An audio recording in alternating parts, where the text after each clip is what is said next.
नमस्कार मंडळी, आज आपण जाणार आहोत अशा ठिकाणी जिथे श्री गणेश स्वतः रौद्र रूपात प्रकट झाले। हे आहे रांजणगावचं श्री महागणपती मंदिर। अष्टविनायकांपैकी एक, पण सध्याच्या दृष्टीने सर्वात पराक्रमी आणि शक्तिशाली समजला जाणारा। पण याच गावात असलेल्या गणेशाच्या या मंदिराची कथा मात्र हजारो वर्षापूर्वीपासूनची आहे। पौराणिक कथेनुसार सिंधू नावाचा एक राक्षस जो आपल्या शक्तीने सर्व देवांना त्रास देत होता, त्याचा वध करण्यासाठी श्री गणेशाने इथेच महागणपती म्हणून रौद्र रूप धारण केले। या रौद्र गणपतीला 8 भुजा होत्या, प्रत्येकात वेगवेगळी शस्त्र होती। त्याने सिंधूला पराजित केलं आणि भक्तांसाठी अजयता आणि भक्तीचं प्रतीक बनला।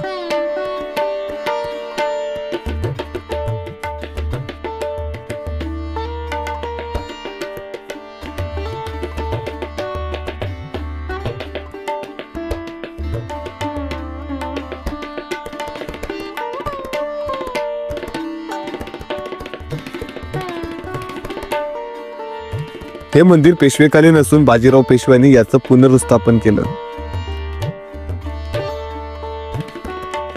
हे मंदिर पाहिल्यावर लक्षात येते की त्यामध्ये शक्ती, सौंदर्य आणि भक्ती यांचा सुंदर संगम आहे।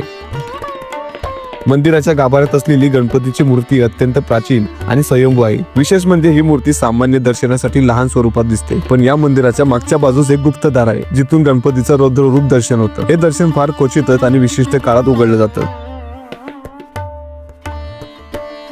रांजणगाव महागणपती हा मंगल कार्याचा अधिष्ठाता मानला जातो। लग्न, गृहप्रवेश, नवीन व्यवसाय, कुठल्या शुभप्रसंगी लोक इथे येतात। असं म्हणतात की जर मनापासून नवस केला तर महागणपती कोणतीही अडचण दूर करतो।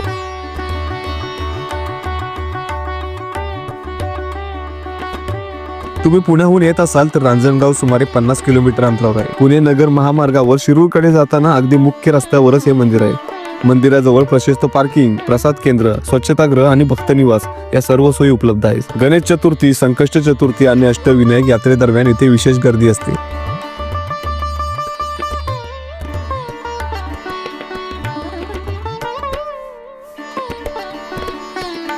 ज्याप्रमाणे श्री गणेशाने दुष्टांचा नाश केला, त्याचप्रमाणे आपल्यातली भीती, असुरत्व आणि आळस नष्ट करतो असा भाव या मंदिरात आल्यानंतर प्रत्येक भक्ताच्या मनात जागतो। त्यामुळे अनेक मराठी आणि हिंदी सिनेमांमध्येही या महागणपतीचं दर्शन आणि मंत्रश्रवण आपण ऐकलं असेल।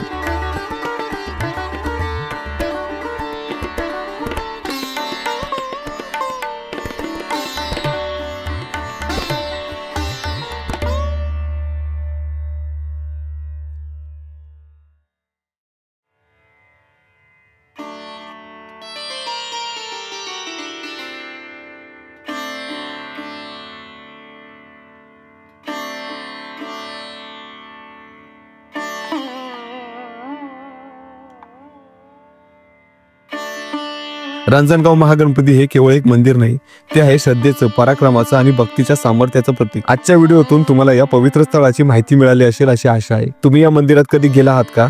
कमेंट करून नक्की सांगा। आणि हो, व्हिडिओला लाईक करा आणि ग्रुपमध्ये शेअर करा। आणि चॅनलवर नवीन असाल तर चॅनलला सबस्क्राईब करायला अजिबात विसरू नका। गणपती बाप्पा मोरया।